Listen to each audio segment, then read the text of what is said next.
no harm can befall me. God tells me that I'll tread over snakes and scorpions. God tells me that yes, I might be battling with this addiction or this inferiority complex. But he's called me to be so much more. And I can do it. I can do it. Listen, when I started this year and I wrote some of the things I wanted to achieve, it's important that you have someone who is prophetic and loves God right next to you. And I'm blessed to have this man of God. I'm so blessed. He prophesied, he told me, get you, this year, books are going to come out of you. That's where the transplanting had to happen. Because if I had not been transplanted to the house of God and Qatar, where me receive it. You know, there are some pastors' wives that don't really grasp or are not in agreement with what their husband does. It's not everyone. Look, to be able to sit under his ministry from branch to branch to branch, and to see that every branch that God takes us to, he does his own thing. I see flourishing growing in the church. How can I not sit in the house and not flourish? Hey! Hi! Tafiakwa! What a shock! It's an error. A big error.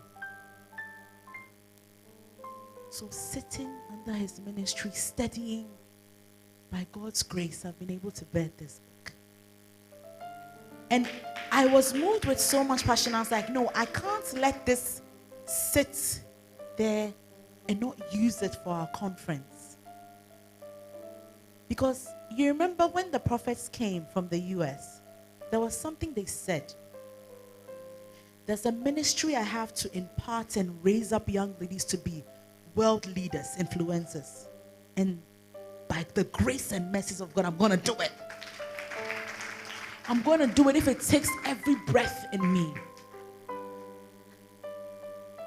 Because when I look back where I'm coming from and some of the things I've been through, and I hear God saying, Gertrude, I've destined you to flourish. Put your name there. Look at yourself and tell God is destined me to flourish.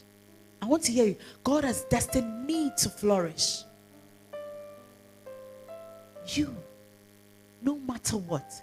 And yes, some of you will start making excuses for yourself. I'm too old for this. I've wasted a lot of time. I've wasted a lot of opportunities. That's where we go to verse 14. What does it say in verse 14? Even in old age. Then the Bible tells you about Abraham and Sarah. Remember, Pastor has been teaching us about the journey of the great patriarch. And last week we looked at that. There is no way Sarah could have had that baby if it had not been for God. So if God could do this in the life of this old woman, how dare you say it's too late for me, God? Yes, you messed up. You lost your virginity. So,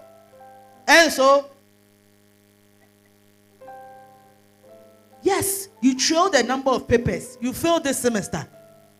And so, what? You messed up some of your finances. First business, bookkeeping, and koye, where this scanner.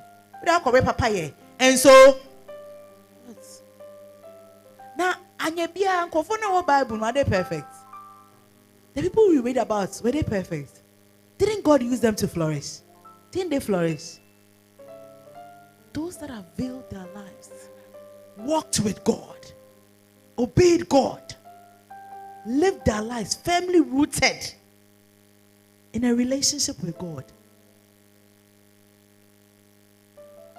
This is the Apenkwa family. We are going to change the world. We are going to make an impact. Yambedia grow. And I'm going to buy some bedia grow. But I'm buy my bedia grow. Many bedia better. No, because no. Do you get to live life twice?